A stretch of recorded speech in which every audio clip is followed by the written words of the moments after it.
this is Megan Davis from Building Bridges, How to Succeed at 504 and IEP Meetings. This question comes from a parent whose child is having trouble with homework, which is certainly a popular topic for most of us parents. And they're wondering if just having trouble with homework, is that enough to qualify their child for an IEP or a 504? And the answer is, that depends, which seems to be most of how I'm answering these questions.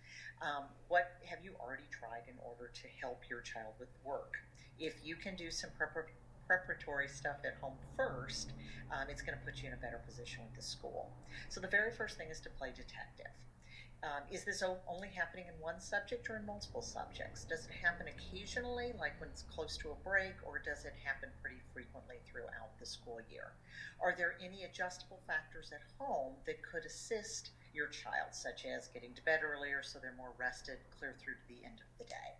Is there enough time to get in all their activities? These days there are so many opportunities that sometimes homework's getting crammed into too small of a space. And having enough downtime is really, really helpful for a child's brain to be able to do homework. Is someone available who can provide structure and organization if your child gets stuck? And do you really think this is just an organizational issue as opposed to an academic or educational issue? Finally, is the homework done in a quiet space that is fairly free from distractions? Answering these questions, and if you can, solving any of them that are possible at home before you talk with your child's teacher puts you in a much stronger negotiating position if you're going to need help from the school. As you discuss what you've tried, the teacher will really understand that you've been working hard on this issue and that you really have been trying to solve it on your own.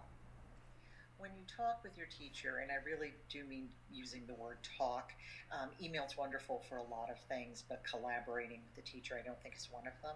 You're going to need some of that subtle information like tone of voice, pauses to let you know when to give more information and when the teacher understands what you're saying. I would have a very specific homework assignment sitting in front of you, hopefully one that the teacher has had a copy of as well. And then when you're talking, you can speak specifically to that document. The teacher may feel that your child is doing just as well as everybody else in the class, and if so, then I would just ask how they can communicate better with you so you can support your child at home and see if that is good enough in order to make things easier with homework. If, on the other hand, the teacher thinks your child's doing well because of all the heavy lifting you're doing at home, then it's really important for the teacher to know what you've been doing. Sometimes parents are doing all of the organizing. Sometimes you're literally sitting right next to your kid, and if you get up to do something else, they get distracted and or too frustrated and can't do the work. It could be that you're actually having to go through and explain all of the directions or define words within the directions. You might actually be teaching concepts that other children probably learned in the classroom. All of this is probably helping you to shape your child's answer until they finally get to the correct one. None of that's going to show up when the teacher goes and grades that actual piece of paper.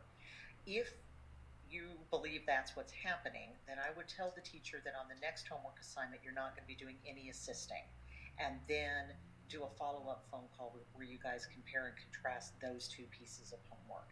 If your child is doing significantly worse, then you all can be discussing what needs to happen next. At that point, your teacher may be open to a 504 plan consideration, in which case you have just found an ally to work with you at the school as you embark on this new journey.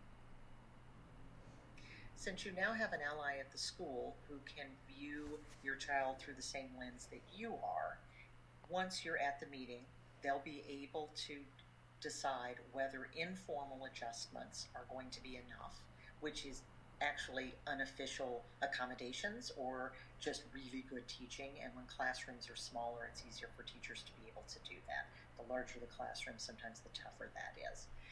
And if you guys can just keep shaping and shifting on your own until your child's able to master the work, that's probably the very best thing that can happen. If that doesn't work and your teacher does think a 504 plan is a good idea, then they're going to be setting up a meeting, and that plan is going to include formal accommodations, which are adjustments in how your child learns, but not what your child is learning. So he or she will still be learning the same information as everybody else in the class. If your child truly can't keep up with everybody else in the class, then an IEP, an individualized education plan, may be being discussed. The focus of that is typically modifications, which is actually changing what your child is learning so that they're able to become educated on the subject.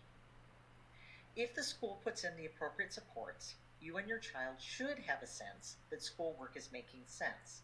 That can lead to a much happier child and therefore a much happier parent when you all are doing homework the next night.